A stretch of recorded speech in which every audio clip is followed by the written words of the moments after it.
It's 7:02. We'll call together the regular monthly meeting of the Helotes Economic Development Corporation. It is October the 18th. Do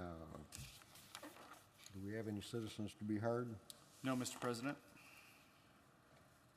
Okay, next item on the agenda is the consent agenda, approval of the minutes of the regular meeting dated September 20th, approval of the FYE 2017 revenues and expenditures report.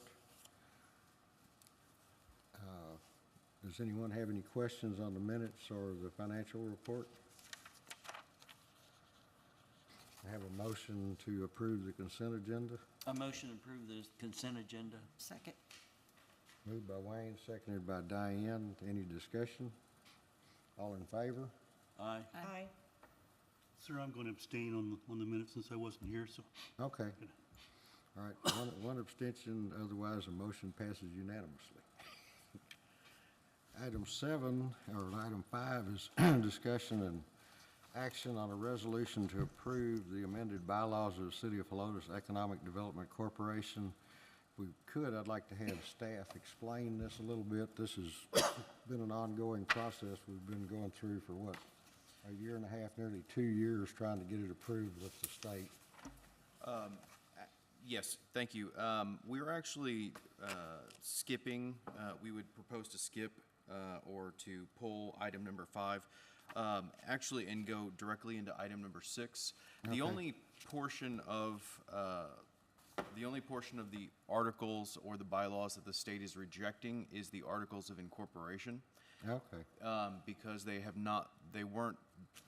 Secretary of State is very picky when it comes to governmental incorporation documents. So when we originally did this, we submitted it to the Secretary of State. They kicked it back. At that point, our city attorneys got involved to try to facilitate that process. They kicked it back again. So we have gone through about 3 or 4 revisions to this formation document. This document was completely prepared again by our city attorneys, or by the EDC attorneys, I should say. And the resolution essentially details that both that the board is approving the restated certificate of formation, which is the subsequent document. And you can see that under item number B, or item B, amendments to certificate of formation, it talks about what sections have been amended from its original form. They're very, the amendments are nominal, but they are significant to the Secretary of State's office. But they don't substantively change the document from what it was originally adopted as. The next document is the restated certificate of formation in its entirety. So you're looking at 3 documents here: a resolution that would approve, and this is again is under item number 6, a resolution that would approve amending the articles of incorporation, a restated certificate of formation that talks about just the amendments that are being completed in that document, and then after that you have the whole restated certificate of formation.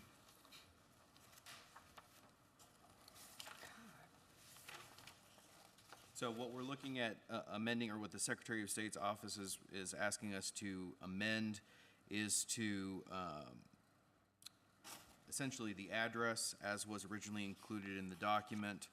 They wanted to detail how there were changes to the Board of Directors with regard to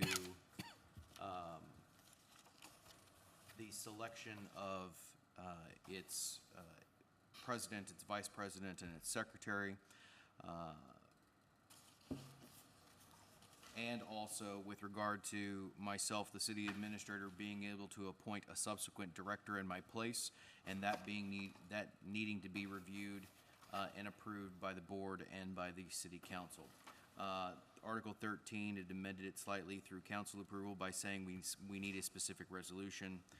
So it's all very minor things, doesn't change the intent of the original document, but puts it in the form that the Secretary of State's office is willing to accept. So So what I'm being told is with the approval of this document, we should have no issue having our bylaws and the articles of incorporation signed off on by the Secretary of State and filed. Okay,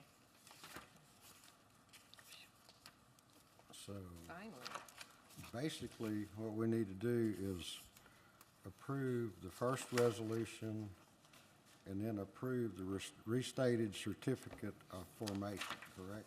The resolution under Section 1 actually refers to Exhibit A and B, which are those two documents. So all the board would need to do would be to approve the resolution. Okay. It's been so long since we looked at this, and some of the members really aren't familiar with it because they weren't involved in the process. Rick would have to answer any questions you have, or if you have any detailed questions, we might want to direct that in writing to Rick where he could explain it to you. I don't know that we'll get it passed tonight. I guess we can if the board's in favor of it, but if y'all would like to address it in more detail, we can take the time to do that too. I'd like to read it, if we could, since I wasn't here when it was amended. I guess the question I have, was reading through this. One quick question I have. Obviously, Rick, you're the city administrator, so you're the executive director, but why isn't your subsequent then the assistant director? Why is it a designee, I guess? Why wouldn't it naturally, just as the president would roll down to the vice president, why wouldn't it go to the assistant director? Or is that not standard? That would be the appointment of a executive director for the organization. Oh, you would be, okay. So that is assigning a temporary or an interim executive director if I was incapacitated or couldn't fulfill my duties, or simply had Didn't want to. so much work that Yeah. it had to be delegated to somebody else. Gotcha. Okay. It just seems like. And that, if I understand it correct, that's basically subject to city council approval. Yes. Should be subject to board approval too. It does say that. Okay, Shall be reviewed by the board of directors and approved by city council. okay. Yep. Shouldn't it say it would be reviewed and approved by the board and then approved by city council? Well, really, city council, that's a tricky question. I don't know. These questions are actually, I wasn't involved. I was involved, but those were policy considerations that were done by this board and by council. So as to how the executive director should be replaced or how the executive director should, be appointed interim, that's a policy decision that council and y'all would have to have. That's nothing that I was Right. highly involved in. Now, this basically came from city council, a great deal of it, when we redid it. Cut There 2 were years ago. significant changes at the council level, Right. and there were not as many changes at the EDC level. There were a number of changes at the EDC level too. Yeah. Rick, did you say that the other approvals were pretty much non-material? That the changes that the state made were pretty much non-material?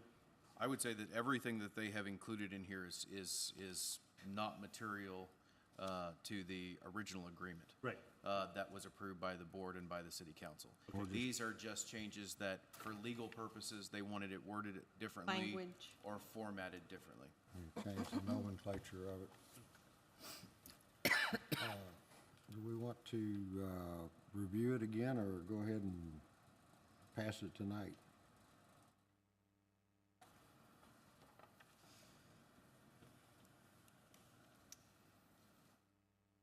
Jill, do you need more time? I don't really want to hold it up. Well, these regulations are always, some of this is subject to review and change. It's a living We've reviewed document, this- right? It's a living document. Right. We reviewed this several times. It can be amended again as time goes on, like we've done a couple of times already. But that's typically only done, what, every 3 to 5 years? Well, it's done normally when When things change. when things change to the point that the board or the board and the city council thinks it's time to review it and make changes. Obviously, it costs a lot of money through legal to do it. It costs more money than it should have cost. I can imagine going back 4 or 5 times. Well, that's the problem with going back and forth. It costs a lot more money. Well, that was kind of my point. If they're non-material changes, Then let it going go. back and forth is It's- going to cost money for no Cost impact more. on, Right. on the actual document. Yeah. Just let it go. Okay, can we have a motion to approve the resolution to amend its articles of incorporation, authorizing the make the president and motion. secretary to take necessary steps? Have a motion to approve? I have a motion to approve the amended Articles of Incorporation of the Holotus Economic Development Corporation. Motion by Wayne, And I'll second. second by Kathy. Any further discussion? All in favor? Aye. Passed unanimously. We just need to sign the one that's here, Rick, or, We'll wait until council okay, approves it, and then we'll do it at a later. okay, that's fine. So, don't need to discuss item 6 either. That actually was was, six. that We was just did. six. It was kind of included with 5. All right, we have a closed session to cover deliberations on real property. I don't know if we've had any movement since the last meeting on what we can do with that at this point. Well, we've got one possible consideration. Okay, The new new one. lease space, just because right now, there's been no movement at the tenants that shops at Old Town. So there's Right. 2 tenants that have expressed interest to relocate. They still have not given any termination dates. Ken still has no idea when or if they'll Right. be leaving. Just might want to have a backup plan if we can't get traction. Okay, well, let's adjourn into executive session at 7:15. Let's go back in the meeting room. Make it quick. Yeah, we'll make it a quick one.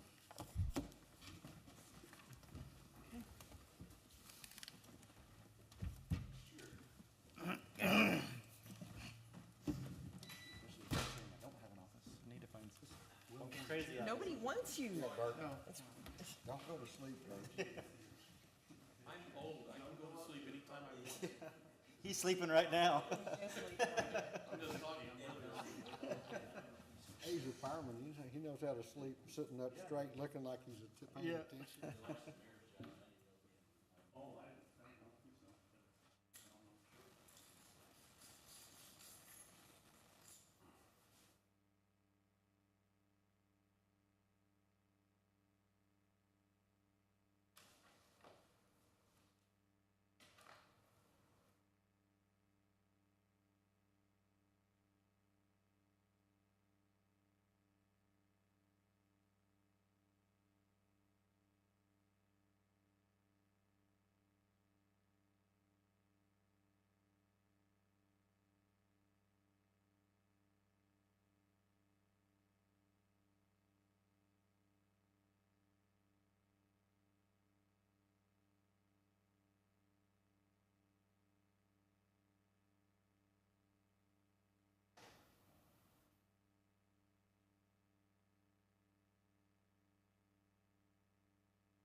space.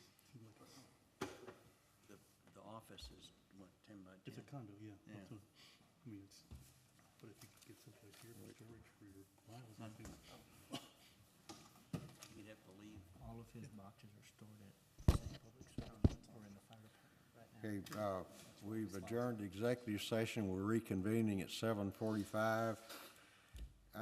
There was no action taken in executive session and really no action to be taken at this time. We came to no conclusions in executive session. So I guess the only thing we have left on the agenda is item 9, staff's report on the commercial development update. Apologize for you guys not having this ahead of time before the meeting.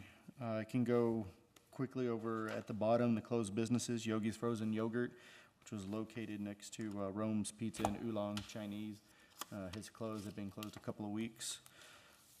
And then we have another business that's relocating just outside the city, which is Pete Ordaz Pool Concepts. He just needed more space to expand. So he's going out off of West Oak and Hausman Road. As far as new businesses, there's another training studio that'll be locating next to Babe's Burgers and the Bricks and Minifig. It's called Elite Edge Training. There's also hopefully a Great Harvest Bread Company going in next to D'Anthony Salon. He's Great Harvest Bread Company. He was previously looking at Old Town Helotes, and that didn't work out. So D'Anthony actually has scaled back here in Helotes, and he's got a lease in on that property. I know you guys, we've talked about it before, the wash tub that's going in near Storage Mart on Bandera Road. And then we've met with a couple of developers lately, Abizo Development, which is part of the wash tub, and where also the KFC will be locating. They're going to do a strip center. I know I'd mentioned before that there was a possibility of a grocery store coming in. That is no longer an option. It's relocated into Alamo Ranch. They've already, secured a lease. So this developer is actually the same developer in Alamo Ranch. So he's going to do a strip center. We've got 2 tenants already. There's a bank and a pet food store that have already committed to the project. I want to say it's somewhere around 19 to 24,000 square feet is what he's looking at right now. The Todd Stein, that's the Comerica Bank redevelopment. We should have a lot more information in the coming weeks, but he presented a preliminary plan. It'll be another strip center with a bank. I'm kind of shocked at all these banks now coming. They were scaling back there for a while. But both of these banks are, there's not one in the area. One of them is Hill Country Bank, and I don't remember the other one. It's another credit union. But he's also got a couple of medical users and one retail that signed up. So he's looking anywhere from 7,000 to 9,000 square feet right now on that development. And then the Bitters property, the one at the corner of Bandera Road and Hausman. I guess Twitterverse and Nextdoor have been blowing up with comments, people kind of inquiring on what may be going in there. The property is starting to be cleared, the underbrush, so they can go in and do a tree survey. There has been a preliminary site plan done. They're working on a feasibility study right now to see if Helotes and that site can support it. It is planned to be a mixed-use development. So what that means is we'll have a couple of restaurants, retail, office, medical, and that's the plan for now. Total square footage, they're looking somewhere around 100 to 120,000 square feet total. But it's going to be a lot of separate buildings. They're designing it to be walkable, to keep a lot of the green space, a lot of the trees, the larger, oak trees for sure. So it is definitely designed to be a really nice development. Is it all going to be one story? Most of it, there's one building right now planned to be multi-story, which is the medical office. They have one user that may take the whole thing or may just take a floor. but, yeah. Can I say something? How much of that property is actually in the city limits? Less than a third. So it's right at a 14-acre tract land. It's 13 point something. So less than a third. A lot of that land is still in the county. Correct. So what that means as far as development or city involvement, unless he express an interest in having us annex or doing a pre-annexation agreement, we can't control anything. No building design standards, no height restrictions. No sign restrictions. Unless it We can do falls signs and within trees. limits. The only Signs thing we and can do in trees are ETJ covered. is signs and trees. I just found out that property's not in the city limits. So we're pushing hard on trying to get them to either through incentives or Get the something sales to tax do a pre-annexation What is the agreement. incentive to him to want to be annexed? Obviously, getting the city services, but in Police all and fire- seriousness, what is really Yeah, the? police and fire is a big deal, but for him, it's just an increased cost on property tax. Yeah, So and There is that's an where incentive. development incentives can offset that. the responding fire department to that property wouldn't be District 7. It might, Yeah, it would be. I don't know, that's. I mean, police, it would be county sheriff, you know, it's not gonna be our police department, so, yeah, kinda does weird. he want a 4-minute response time or less, or does he want a, 15 to 20-minute response time? What's more expensive, your insurance or your taxes? For the county, what's the sales tax rate, do you know? I did do an analysis on the tax rate for him, and the city's tax is, .035, whatever, per hundred. But being in the ETJ, he's paying, oh man, I'm gonna draw a blank now. There's a county tax that he's paying that would be lifted if he got annexed. So the net adjustment's, 2%, or .02, so, per hundred. So it's not a huge impact on the development. You could do a 380 agreement with them, too. Yeah, we have, yeah. Doesn't ask for annexation before, December 1st. Senate Bill 6 says that you're gonna have an election to do it. And a vote of one. And a vote of one, but they still, according to Senate Bill 6, you're gonna have an election Election of what? to be annexed. Well, if it's all his property, there's not an election. If it's just his property. 6, you have to have, if you're in a county that's over 500,000, you're a tier 2 county, you have to hold an election to be annexed. That's what it says.